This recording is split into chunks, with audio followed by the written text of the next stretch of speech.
Hello students. ठीक है, तो आज हम लोग नया टॉपिक शुरू करेंगे, हेलोजन फैमिली। ठीक है, तो हेलोजन फैमिली यानी कि ग्रुप 17 और 7 है। आउटरमोस्ट कॉन्फ़िगरेशन क्या है? NH2NP5। तो इसके members fluorine, chlorine, bromine, iodine, astatine. इसका 2s2 2p5, 3s2 3p5, 4s2 4p5, 5s2 5p5 और 6x2 6p5। इनमें से ये क्या होता है? Radio active. ठीक है, और ये सारे नॉन रेडियो एक्टिव हैं। ये क्या है? Radio active. अब फिजिकल प्रॉपर्टीज एक बार देखो, खुद से लिखो। ठीक है, इसको अपने आप करो, फिर इसके बाद मैच करना। एटॉमिक साइज इंक्रीज करेगा। आयनाइजेशन एंथैल्पी की अगर बात की जाए तो आयनाइजेशन एंथैल्पी ग्रुप में नीचे जाने पे क्या करती है? डिक्रीज करती है। इलेक्ट्रॉन एफिनिटी में क्या बताया था कि नीचे जाने पे क्या करनी चाहिए? डिक्रीज करनी चाहिए आयनाइजेशन एंथैल्पी की तरह। लेकिन हल्का सा एक्सेप्शन आता है यहाँ पे, क्या कि जो Cl की इलेक्ट्रॉन एफिनिटी है वो तुम्हारी फ्लोरीन से क्या आ जाती है? ज्यादा आ जाती है सब। ठीक है, तो इसका करेक्ट ऑर्डर क्या आएगा? Cl greater than F greater than Br greater than I। Melting point की बात की जाए तो फिर से नीचे जाने पे क्या करेंगे? इंक्रीज करेंगे, क्योंकि वॉन्डरवॉल फोर्सेस ऑफ अट्रैक्शन है, सब में वॉन्डरवॉल फोर्सेस हैं। और वॉन्डरवॉल फोर्सेस है तो नीचे जाने पे साइज बढ़ेगा या मोलर मास बढ़ेगा, तो नीचे जाने पे इंटरमोलिकुलर फोर्सेस बढ़ेंगे, और इंटरमोलिकुलर फोर्सेस बढ़ेंगे तो तुम्हारा मेल्टिंग पॉइंट और इनफैक्ट बॉइलिंग पॉइंट भी क्या करेगा? इंक्रीज करेगा। क्लियर है कि नहीं? क्लियर है, आया समझ में? ठीक है, next metallic nature. Metallic nature की बात की जाए तो नीचे जाने पे, अच्छा साथ में यहां पे सबसे पहले अगर मान लो इलेक्ट्रोनेगेटिविटी भी देखें तो इलेक्ट्रोनेगेटिविटी क्या होगा? FCl Bri। नीचे जाने पे इलेक्ट्रोनेगेटिविटी क्या होगी? डिक्रीज होगी। तुम्हारा क्या बोलते हैं? मोस्ट इलेक्ट्रोनेगेटिव एटम कौन सा होता है?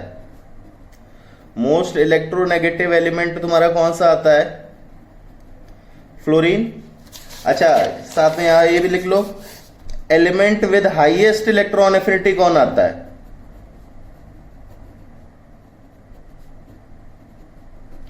क्लोरीन। ठीक है, हाईएस्ट इलेक्ट्रॉन एफिनिटी किसकी आती है? पूरे सब में क्लोरीन की। तो मेटालिक नेचर नीचे जाने पे क्या करेगा? तुम्हारा इंक्रीज करेगा। ये सारे के सारे क्या होते हैं? Non metals. Fluorine, chlorine, bromine, iodine all are non metals. Clear है कि नहीं? क्लियर है। ठीक है, नेक्स्ट एलोट्रोपी। तो none of the halogens form allotropes. ये कोई भी तुम्हारा एलोट्रोप फॉर्म नहीं करता है। All exist as diatomic molecule X2। इनमें से कोई भी तुम्हारा एलोट्रोप फॉर्म नहीं करता है, सिर्फ एक ही फॉर्म में एग्जिस्ट करते हैं X2, जैसे F2 Cl2 Br2 I2। Clear है कि नहीं? क्लियर है, आया समझ में? ठीक है, तो ध्यान रखो ये तुम्हारा क्या होता है? पेल येलो गैस या पेल येलो ग्रीनिश गैस होती है। ठीक है, this is greenish gas, this is reddish brown liquid. और ये कैसे एग्जिस्ट करता है? Violet solid. ठीक है, इनकी स्टैंडर्ड स्टेट्स लिखी गई हैं, मतलब तुम्हारे नॉर्मल रूम टेम्परेचर कंडीशंस पे कैसे तुम्हारा ये एग्जिस्ट करेगा। तो F2 exist as a pale yellow greenish gas, Cl2 का greenish gas, Br2 reddish brown liquid और I2 का वॉयलेट सॉलिड। तो देखो इसमें, अच्छा एक चीज बताओ, इन सब में कलर आ रहा है, तो बताओ इनमें कलर का रीजन क्या बताया था? कलर इन हेलोजेंस तुम्हारा बॉन्डिंग में पढ़ाया था, किस वजह से था? This is due to HOMO LUMO transition. समझ में आया? कलर इन हेलोजेंस किस वजह से आ रहा था? Due to HOMO LUMO transitions. ठीक है, अब एक चीज तुमसे एक और क्वेश्चन पूछ सकता है कि एक ऐसा ग्रुप बताओ कि जिसमें जो एलिमेंट्स हैं वो स्टैंडर्ड स्टेट पे तीनों फॉर्म्स गैस, लिक्विड, सॉलिड में एग्जिस्ट करते हो, तो वो ग्रुप कौन सा होता है? हेलोजेंस। ठीक है, इसमें ये दोनों गैस, ये लिक्विड और ये सॉलिड। ठीक है, जो मेंबर्स हैं वो स्टैंडर्ड स्टेट में, दो ये गैस में एग्जिस्ट कर रहा है, एक लिक्विड में, एक सॉलिड, तो तीनों स्टेट स्टैंडर्ड में आ रही हैं। तो ये कौन सा हो जाएगा? तुम्हारा हेलोजन। ऑक्सीजन फैमिली में ध्यान दो, ऑक्सीजन गैस था, बाकी सारे सॉलिड थे। ऑक्सीजन गैस था, रेस्ट ऑल वर सॉलिड्स, ठीक है। आया समझे। नाइट्रोजन फैमिली में नाइट्रोजन गैस था, रेस्ट और वह सॉलिड। फास्फोरस के नीचे सारे के सारे क्या आने लगते हैं, सॉलिड। इसमें क्या होते हैं, तुम्हारा गैस भी मिलती है, लिक्विड भी मिलता है, सॉलिड मिलता है। तो तुमसे पूछा जाए विच फैमिली या which group standard state element exist in all three forms, solid, liquid, gas, तो कौन सा ग्रुप हो जाएगा, ग्रुप 17 या हेलोजन फैमिली। क्लियर है कि नहीं क्लियर है। अब बॉन्ड लेंथ अगर तुमसे बोला जाए F2 Cl2 Br2 I2, क्या बताया था, bond length is directly proportional to size. नीचे जाने पे क्या करेगी, इंक्रीज। बॉन्ड एनर्जी का ऑर्डर क्या आना चाहिए था, ये आना चाहिए था, इनवर्सली प्रोपोर्शनल टू साइज। लेकिन इसमें एक एक्सेप्शन बताया था, क्या कि थर्ड पीरियड वालों का सेकंड पीरियड वालों से क्या आ जाता है, ज्यादा आ जाता है। क्लियर है कि नहीं क्लियर है, आया समझ में, ठीक है, कोई दिक्कत, क्लियर है। ठीक है, तो नेक्स्ट आती है केमिकल प्रॉपर्टीज। केमिकल प्रॉपर्टीज में तुम्हारा सबसे पहले oxidation state, range, group 17, valence electrons कितने आएंगे, 7। तो रेंज कहां से आ जाएगी, +7 to -1, n to n -8।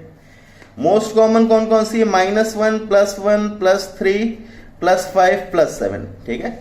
Most common, इसके अलावा भी एग्जिस्ट करता है, +2 में ClO हो गया, ठीक है, इसमें एग्जिस्ट करते हैं, लेकिन मोस्ट कॉमन कौन सी आती हैं, ये वाले, ठीक है, आया समझ में।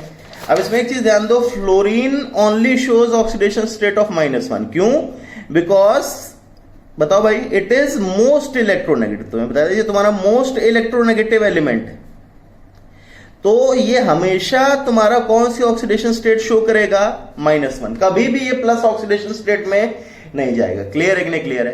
फ्लोरीन सिर्फ और सिर्फ क्या शो कर सकता है, -1। क्लियर है कि नहीं क्लियर है, as it is the most electronegative element. Oxygen में बताया था, ऑक्सीजन सिर्फ फ्लोरीन के साथ, क्योंकि वो सेकंड मोस्ट है, वो सिर्फ फ्लोरीन के साथ पॉजिटिव ऑक्सीडेशन स्टेट शो करता है, उसके अलावा वो भी हमेशा क्या शो करता है, नेगेटिव। फ्लोरीन सबसे ज्यादा हो गया इलेक्ट्रोनेगेटिव, तो वो सिर्फ और सिर्फ क्या शो करेगा, नेगेटिव। अब ये बताया था E0 X2 से X-, तुम्हें क्या बताया था, F2 greater than Cl2 greater than Br2 greater than I2, ठीक है।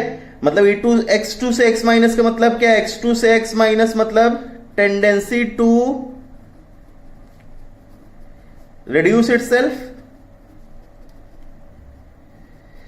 और टेंडेंसी टू खुद रिड्यूस होगा तो दूसरों क्या करेगा, ऑक्सीडाइज, तो behave as oxidising agent.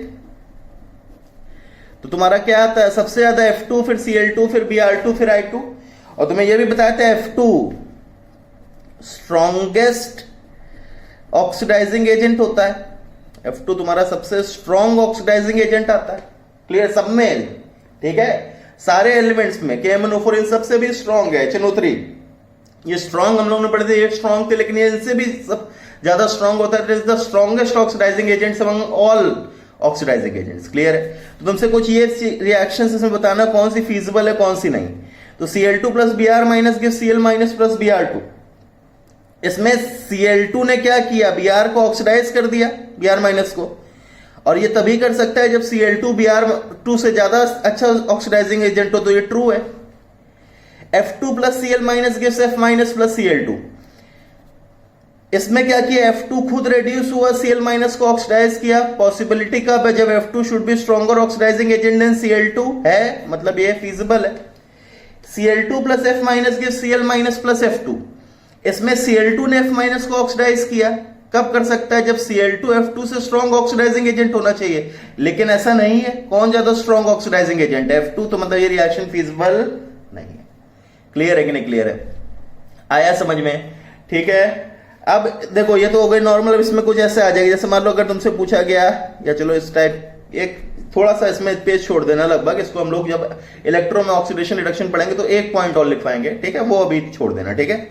Reaction with water बताओ भाई, F2 पहले बताओ, Cl2 प्लस H2O क्या करता था, HCl प्लस HOCl, ये जीरो में है, तो जीरो से एक कम वाला -1 और एक ज्यादा वाला +1। Br2 भी यही करता था, HBr प्लस HOBr, एक कम वाला -1, एक ज्यादा वाला +1। क्या बताया था, F2 बहुत स्ट्रॉन्ग ऑक्सीडाइजिंग एजेंट है, तो ये क्या कर देता है, वाटर को ऑक्सीडाइज करके किसमें ले जाता है, HF+O2 खुद रिड्यूस हो जाएगा और वाटर को ऑक्सीडाइज कर देगा किसमें, O2 में। I2 की ये रिएक्शन फॉरवर्ड डायरेक्शन में फीजिबल नहीं होती है, ये क्या करता है, बैकवर्ड डायरेक्शन में रिएक्शन शो करता है, ठीक है। फॉरवर्ड डायरेक्शन नॉन फीजिबल, इसका डेल्टा जी क्या आता है, पॉजिटिव। आया समझ में? तो ये shows reaction in backward direction. Backward direction तुम्हारा क्या होता है, फीजिबल होता है। समझ में आया? ठीक है, ये तुम्हें टाइप्स ऑफ रिएक्शंस में करवा रखा था। क्लियर है कि नहीं क्लियर है? ठीक है। नेक्स्ट अगर तुमसे बोला जाए रिएक्शन विद हाइड्रोजन, तो H2 प्लस X2 क्या देगा, HX, जैसे HF, HCl, HBr, HI। Rate of reaction compare करने का क्या बताया था, बॉन्ड एनर्जी। बॉन्ड एनर्जी देखो, बॉन्ड एनर्जी का ऑर्डर बताओ भाई, HF, HCl, HBr, HI। तो क्या बताएंगे इसमें, bond strength is inversely proportional to size, ये ऑर्डर आएगा। और rate of reaction is directly proportional to bond, या बोलूंगा stability of HX is directly proportional to bond strength of HX। मतलब तुम्हारा क्या आ जाएगा, HF greater than HCl greater than HBr greater than HI। ठीक है, बताया था HF की रिएक्शन डार्क में भी हो जाती है। ठीक है, HF reaction takes place in dark, लेकिन HI के लिए हमें कैटलिस्ट और हीट सप्लाई करनी पड़ती है। बताया था देखो, H2 plus F2 gives HF, this reaction happens in dark. लेकिन I2 के लिए तुम्हें क्या बताया था, या तो कैटलिस्ट प्लस हीट और इन प्रेजेंस ऑफ सनलाइट, तब जाके रिएक्शन होगी, नहीं फिर ये रिएक्शन नहीं होती है। क्लियर है कि नहीं क्लियर है? आया समझ में? क्यों? क्योंकि रेट ऑफ रिएक्शन सबसे ज्यादा किसका आता है, HF, फिर HCl, फिर HBr, फिर HI। क्लियर है कि नहीं क्लियर है? ठीक है, this reaction is highly exothermic. HF वाली रिएक्शन जो है दैट इज हाईली एक्सोथर्मिक या वॉयलेंट, डार्क में धम से तुम्हारा क्या हो जाएगा, रिएक्ट कर जाएगा। ठीक है। एसिडिक स्ट्रेंथ बताओ भाई, हाइड्राइड्स, ठीक है, हाइड्राइड्स हैं, हाइड्राइड्स की एसिडिक स्ट्रेंथ नीचे जाने पे क्या करेगी, इंक्रीज करेगी। समझ में आया? बॉन्ड लेंथ बताओ भाई, बॉन्ड एनर्जी तो कर लिया। Bond length is directly proportional to size, तो नीचे जाने पे क्या करेगा, तुम्हारा इंक्रीज करेगा। Boiling point HF, HCl, HBr, HI, कौन से इंटरमोलिकुलर फोर्सेस, इसमें H बॉन्ड, ये वॉन्डरवॉल, तो सबसे ज्यादा किसका हो जाएगा, HF का। फिर इसमें क्या देखोगे, सेम टाइप ऑफ फोर्सेस, तो साइज, तो HI, फिर HBr, फिर HCl। समझ में आया कि नहीं आया? क्लियर है? स्टेबिलिटी अभी बताया, directly proportional to bond strength, तो सबसे ज्यादा HF, फिर HCl, फिर HBr, फिर HI। क्लियर है कि नहीं क्लियर है? आया समझ में? ठीक है, ये सारे पॉइंट्स तुम्हारे वही रिपीट होते जा रहे हैं। बहुत आसानी से खुद से करने की सोचा करो, फिर उसके बाद आंसर मैच करो। ठीक है। रिएक्शन विद O2, तो तुम्हारा हेलोजन O2 के साथ रिएक्ट करके न्यूमरस टाइप ऑफ ऑक्साइड्स बनाते हैं, +1 में, +4 में, +3 में, +7 में, +5 में। ठीक है, numerous type of oxides form करेंगे। ठीक है, आया समझ में? तो इसमें सिर्फ इंपॉर्टेंट पॉइंट्स ध्यान रखने हैं। ठीक है, कौन कौन से ऑक्साइड्स इंपॉर्टेंट हो हम लोग आगे चल के ऑक्साइड्स में पढ़ेंगे, लेकिन अभी सिर्फ ध्यान रखो, फ्लोरीन सिर्फ 2 टाइप के ऑक्साइड बनाता है, एक O2F2 एंड OF2। तुमने ऑक्सीजन में पढ़ा था, oxygen reacts with fluorine to form only 2 types of compounds, O2F2 and OF2। दोनों में फ्लोरीन की ऑक्सीडेशन स्टेट क्या होती है, -1, क्योंकि fluorine is the most electronegative है। क्लियर है? दोनों में तुम्हारा फ्लोरीन की ऑक्सीडेशन स्टेट क्या होगी, -1। ठीक है, आया समझ में? इसमें प्लस में नहीं जाएगी क्योंकि फ्लोरीन मोस्ट इलेक्ट्रोनेगेटिव। अब इसमें पॉइंट आता है क्या, both O2F2 and OF2 are strong fluorinating agents. इसका मतलब क्या है, ये क्या करते हैं, ये फ्लोरिनेटिंग एजेंट, जैसे ऑक्सीडाइजिंग एजेंट का मतलब क्या होता है, ऑक्सीडाइज करना। ऑक्सीडाइज करने, जैसे मैंने बोला कि तुमने क्या बोला कि S+O3 ने क्या करा दिया, SO3, तो इट ऑक्सीडाइजिंग एजेंट है, मतलब इसको क्या कर दे रहा, ऑक्सीजन दे रहा है। वैसे तो इंक्रीज इन ऑक्सीडेशन स्टेट है, लेकिन अगर मैं पुराने डेफिनेशन के हिसाब से बोलूं तो बोलूंगा gain of oxygen. Similarly fluorinating agents का मतलब होगा गेन ऑफ फ्लोरीन। क्लियर है कि नहीं क्लियर है? फ्लोरिनेटिंग एजेंट का मतलब होगा गेन ऑफ फ्लोरीन। ठीक है, तो एक इसका बहुत ही एप्लीकेशन आता है कि तुम्हारा जो प्लूटोनियम होता है, प्लूटोनियम रेडियो एक्टिव तुम्हारा एलिमेंट है, ये जब तुम्हारा इन एलिमेंट्स के साथ रिएक्ट करता है O2F2 और OF2, तो ये क्या बना देता है PuF6, ठीक है, क्या बना देता है PuF6 और प्लस तुम्हारा क्या है, यहां से O2 बाहर निकल जाएगी। क्लियर है कि नहीं क्लियर है? तो it's readily combines with O2F2 और इसमें फ्लोरीन क्या कर देगा, जोड़ देगा, तो ये क्या कर देगा, इसको फ्लोरिनेट कर दे रहा है, सो फ्लोरीन ऐड कर दे रहा है। क्लियर है कि नहीं क्लियर है? समझ में आया? ठीक है। अब इसका क्या होता है, use to oxidise plutonium to PuF6 का यूज कहां पे होता है कि जो स्पेंट न्यूक्लियर फ्यूल है, स्पेंट न्यूक्लियर फ्यूल का मतलब है कि हम कोई न्यूक्लियर प्रोसेस कर रहे हैं, ये तुम्हारा एक रेडियो एक्टिव एलिमेंट है, plutonium is a radio active element, ठीक है, तो इसको हम लोग न्यूक्लियर रिएक्शन से न्यूक्लियर फिशन या फ्यूजन में यूज करते हैं। तो जो स्पेंट न्यूक्लियर फ्यूल होता है मतलब जो वेस्ट होता है, ठीक है, जो स्पेंट न्यूक्लियर फ्यूल मतलब जो वेस्ट है, इसमें थोड़ा बहुत अनयूज्ड प्लूटोनियम बच जाएगा, मतलब जो यूज ना हुआ हो, जो ठीक है, जो अच्छा है लेकिन वेस्ट में चला गया। तो इस प्लूटोनियम को रिकवर करने के लिए हम लोग कौन सी रिएक्शन यूज करते हैं, ये वाली। क्लियर है कि नहीं क्लियर है?